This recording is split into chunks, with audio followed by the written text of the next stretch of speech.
Madam Deputy Speaker, it's been a very entertaining and enjoyable debate this afternoon. I feel any debate that marries together ABBA, Stan Laurel and Shane Warne is a debate I very much want to be part of, so I'm delighted to have the opportunity to make my maiden speech in this context. It's also apt that I make my maiden speech in the debate on Great British Energy, apt not just because the transition to clean energy and tackling climate change is critical to Carlisle, where flooding has decimated our city twice this century already, and where local villages are too often cut off by localised flooding.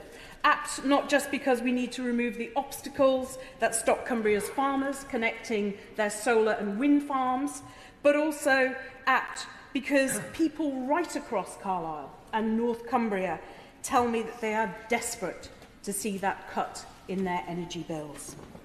But it is also personally apt that I speak on this topic.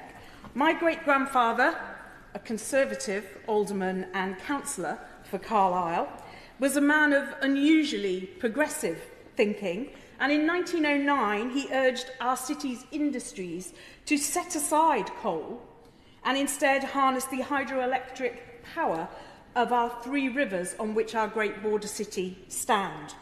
I like to think that whatever our political differences, my great-grandfather and I would have agreed that Great British Energy is not just right, but it's essential for Carlisle, Cumbria and for our country. I am the first Carlisle-born MP since 1918 and the very first woman to represent England's most northerly city. A city of many little-known facts. For example, in the 1830s, Carlisle was home to Britain's first black police officer. In 1916, David Lloyd George nationalised all of our city's pubs and breweries, declaring that their intoxicating effect on the munitions workers was doing more damage to the British war effort than the entirety of the German submarine fleet. And in 1963, the Beatles were thrown out of Carlisle's Crown of Mitre Hotel after a complaint from the local golf club that the young Liverpudlians were too casually dressed.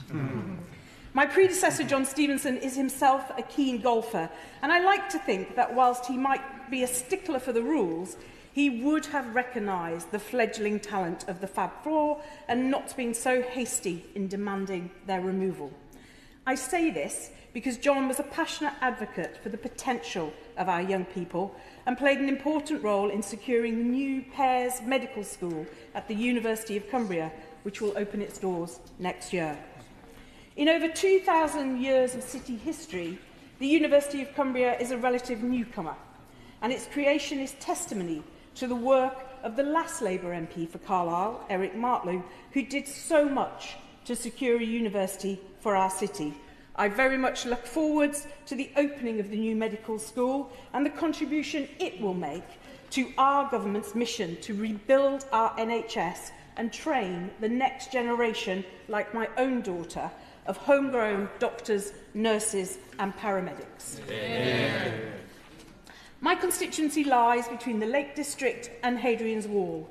It is a place plentiful in sheep and cattle and populated by folk known for good crack and a love of XL crisps.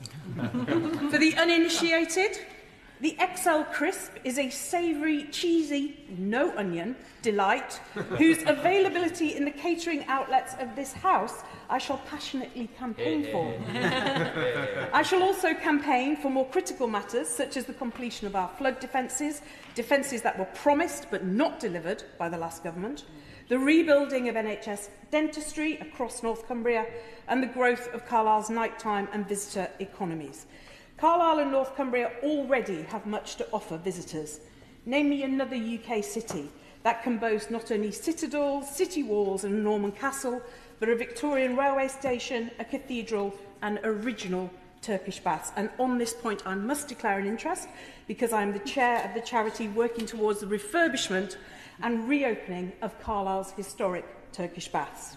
It is one of only 12 original baths still in working order in the UK, the only one left in the northwest of England, and the only one with a tiled interior made by the same company responsible for the exquisite tiles we see here in the Palace of Westminster.